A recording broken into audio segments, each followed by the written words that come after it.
कोकणची लाल माती आणि राणेंची वज्रमूठ. सिंधुदुर्गने पुन्हा एकदा सिद्ध केलंय की इथे फक्त साहेबच चालतात. लाटा आल्या आणि गेल्या, पण राणेंचा बालेकिल्ला आजही अभेद आहे. विरोधकांच्या मशाली विझल्यात आणि कमळ जोरात फुललंय. काय आहे या वादळी विजयामागचं गुपित, पाहुयात याचा खास रिपोर्ट.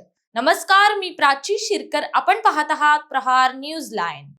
सिंधुदुर्ग जिल्हा परिषद आणि पंचायत समितीच्या निकालाने संपूर्ण महाराष्ट्राचं लक्ष वेधून घेतलंय. 50 पैकी तब्बल 41 जागांवर महायुतीने विजय मिळवत विरोधकांचा सपशेल धुव्वा उडवलाय. खासदार नारायण राणे यांच्या दशकानुदशकांच्या तपस्येवर जनतेनं पुन्हा एकदा शिक्कामोर्तब केलंय. या विजयाचे खरे शिल्पकार ठरले आहेत ते म्हणजे मंत्री नितेश राणे आणि निलेश राणे. नितेश राणेंनी जिल्हाभरात जी आक्रमक आणि शिस्तबद्ध संघटना बांधली, त्या समोर विरोधकांची सारी गणिते कोलमडून पडली.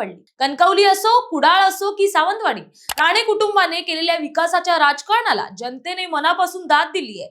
रस्ते, पाणी आणि आरोग्याच्या प्रश्नांवर राणेंनी दिलेला भर विरोधकांच्या केवळ भावनिक राजकारणावर भारी पडलाय. दुसरीकडे स्वतःला कोकणचे कैवारी म्हणवून घेणाऱ्या उभाटा गटाची अवस्था अत्यंत दयनीय झाली आहे. 7 तालुक्यांपैकी अनेक ठिकाणी त्यांना खातही उघडता आलं नाही. अवघ्या 3 जागांवर समाधान मानावं लागल्याने मशाल आता विझण्याच्या मार्गावर असल्याचं बोललं जात आहे. केवळ मातोश्रीवरून आदेश देऊन कोकण जिंकता येत नाही, तर जमिनीवर उतरून कार्यकर्त्यांसाठी धावून जावं लागतं.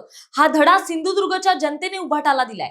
नितेश राणेंचा झंझावाती प्रचार आणि कार्यकर्त्यांशी असलेला थेट संवाद यामुळे महायुतीला हे ऐतिहासिक यश मिळालंय. हा निकाल सांगतोय की कोकणात राणेंचं नेतृत्व आजही अढळ आहे. सिंधुदुर्गचा निकाल ही केवळ आकडेवारी नाही, तर राणे कुटुंबाच्या कामाप्रती असलेल्या विश्वासाची पोचपावती आहे. आक्रमक राजकारण आणि विकासाची जोड असेल तर बालेकिल्ला कधीच ढासळत नाही, हे यातून स्पष्ट झालंय. थोडक्यात सांगायचं तर कोकणच्या राजकारणात राणेंचा शब्द आजही अंतिम आहे आणि भविष्यातही राहील. सिंधुदुर्गात पुन्हा गुलाल उधळला गेलाय. राणेंच्या नेतृत्वात जनतेनं विश्वास ठेवलाय. कोकणाने आपला कौल दिलाय. राणेंच्या नेतृत्वाखालील आता विकासाची नवी गाडी धावणार आहे. विरोधकांसाठी हा आत्मचिंतनाचा काळ आहे, तर महायुतीसाठी हा आनंदाचा उत्सव. तुम्हाला काय वाटतं हे आम्हाला कमेंट्स मध्ये नक्की कळवा आणि अशाच माहितीपूर्ण व्हिडिओसाठी पाहत रहा प्रहार न्यूज लाईन. धन्यवाद.